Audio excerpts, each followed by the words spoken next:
In the heart of a forgotten town, nestled between overgrown fields and whispering woods, stood the old Whitmore House. It was a dilapidated mansion, its once grand facade now cloaked in ivy and darkness. The locals avoided it, whispering tales of strange noises and ghostly apparitions that lingered in its halls. But to Mark, an avid explorer of abandoned places, it was an irresistible challenge. One chilly autumn evening, Mark, equipped with his camera and flashlight, pushed open the creaking gate and made his way to the front door. The air was thick with the scent of mold and decay. As he stepped inside, the door slammed shut behind him, shrouded by an unseen force. Startled but undeterred, Mark ventured deeper into the house. The mansion was a labyrinth of dusty corridors and shadowy rooms, each filled with relics of a bygone era. Mark's flashlight flickered across old portraits, their eyes seeming to follow him as he moved. Despite the eerie atmosphere, he was thrilled by the adventure, capturing every detail with his camera. As he descended into the basement, a cold draft greeted him. The air grew denser, and a faint whisper echoed through the darkness. "Leave," it hissed, almost inaudible. Mark paused, a chill running down his spine. But his curiosity pushed him forward. He needed to see what secrets the basement held. The basement was vast, with stone walls and a dirt floor. In the center, an old wooden chair sat beneath a single, dim light bulb that swung gently. Mark approached, his footsteps echoing in the cavernous space. As he neared the chair, the light bulb flickered violently and then went out, plunging him into darkness. Panic surged through Mark as he fumbled with his flashlight, but it wouldn't turn on. The whispers grew louder, swirling around him like a malevolent storm.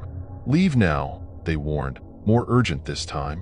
Mark's heart pounded in his chest as he tried to find his way back to the stairs, but it was as if the darkness had become tangible, disorienting him. Suddenly, he stumbled and fell, his camera clattering to the ground. As he picked himself up, he realized he wasn't alone. In the pitch black, he could feel a presence, something ancient and angry. It was then that the light bulb flickered back to life, revealing a horrifying sight. Surrounding him were figures, ethereal and translucent, their faces twisted in agony and despair. They were the former inhabitants of the house, trapped in an eternal torment. The chair in the center, Mark realized, was not just a piece of furniture but a conduit, a link to the darkest energies of the house.